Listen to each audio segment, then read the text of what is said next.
안녕하세요. 여러분의 교양학부입니다. 계속해서 중국의 홍자성이 쓴 책은담을 보도록 하겠습니다. 세상을 조금 알면 조금씩 물든 것 또한 적다. 이를 깊게 지나면 기계 또한 깊다.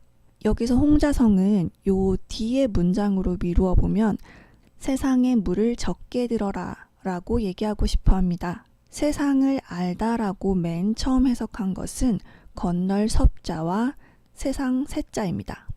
그대로 해석하면 뭔가 시적이고 예쁜 말이라 먼저 말씀드리고 싶었습니다. 세상을 건너다. 세상이라는 물길을 건널 때 굉장히 얕은 곳을 건너면 우리가 젖는 부위도 적고 물이 튀기는 정도도 적을 것입니다.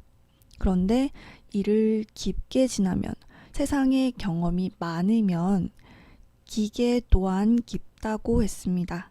이때 기계는 저희가 생각하는 그런 기계가 맞습니다. 동력을 가지고 뚝딱뚝딱 혼자 움직이는 기계를 얘기합니다. 홍자성은 기계를 이용하는 것을 잔꾀를 부리는 행위라고 생각한 것 같습니다.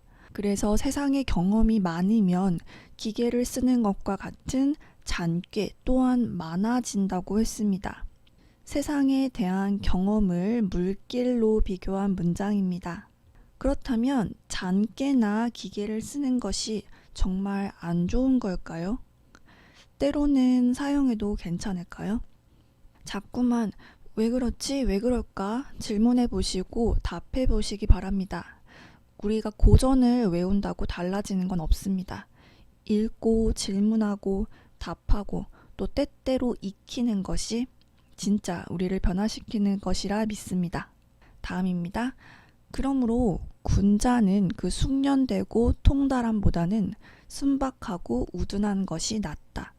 마음이 굽고 삼가는 것보다는 통하고 솔직한 것이 낫다. 먼저 옛 고자를 보겠습니다. 이 글자는 뜻이 옛날이라는 뜻이지만 한문에서는 그러므로 라고 더 많이 해석됩니다. 어르신들이 얘기하는 것 중에 고로라는 말 들어보셨죠?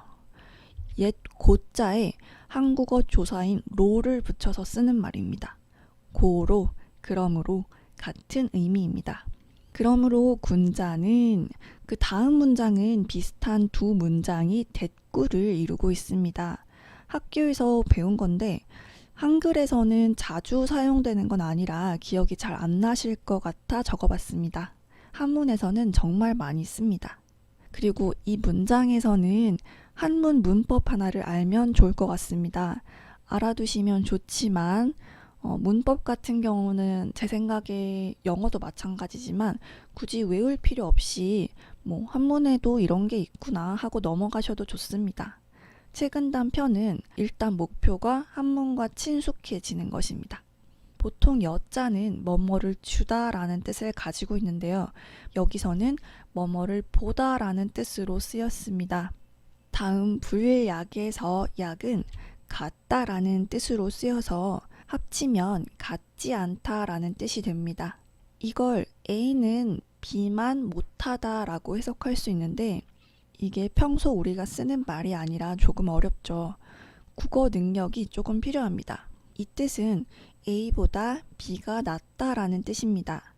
이 구문은 자주 보게 될 거라 지금 외우지 않으셔도 꾸준히 하면 또 보게 되실 겁니다. 보통은 앞에 여자가 없이 쓰는 경우가 많습니다. 또 불약이 아니라 불여로 쓰는 경우도 있는데 여자가 같을 여자라 뜻이 똑같습니다. 자, 계속해 볼게요. 기계처럼 숙련되고 통달함보다는 순박하고 우둔한 것이 낫다고 합니다. 왜 우리도 일만 잘하는 사람보다는 뭔가 다가가기 쉬운 순박하고 약간은 바보 같은 사람을 더 친해지고 싶다고 느끼듯이 그런 것이 더 좋다고 얘기하는 것 같습니다.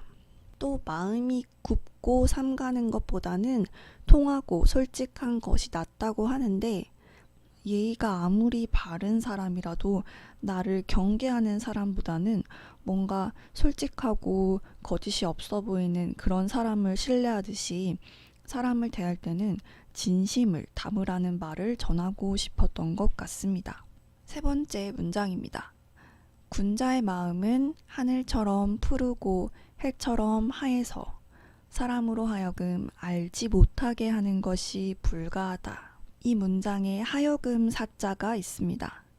사람으로 하여금이라는 뜻인데 이것은 사람을 시켜서 라는 말이 됩니다. 그래서 이 글자는 영어의 사역 동사처럼 시키다 라는 의미를 갖고 있습니다.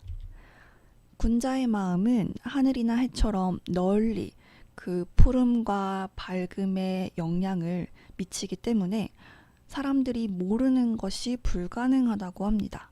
군자의 빛나는 재주는 옥이 감추어져 있고 진주가 감추어진 것처럼 사람으로 하여금 쉽게 아는 것이 불가하다. 아까 군자의 마음은 다 안다고 했는데 군자의 재주는 마치 산 속에 옥이 숨겨져 있고 바닷속에 진주가 감춰진 것처럼 사람들이 쉽게 알 수 없다고 했습니다. 이것은 마음은 널리 드러내어서 사람들이 알게 하되 재주는 함부로 드러내지 말라는 뜻으로 보입니다. 그렇다면 왜 마음은 드러내고 재주는 감추라고 얘기했을까요?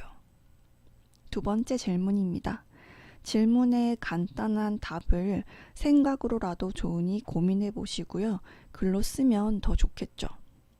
권세, 이로움, 번잡함, 화려함과 가까이 하지 않는 자는 깨끗하다 한다. 그것에 가까이 하나 물들지 않는 자는 더욱 깨끗하다고 한다. 한문은 한글과 달리 문장의 대꾸가 확연히 드러나죠. 권세와 이익과 호사스럽게 어지러운 것과 빛나게 화려한 것과 가까이 하지 않는 사람은 깨끗하다고 합니다.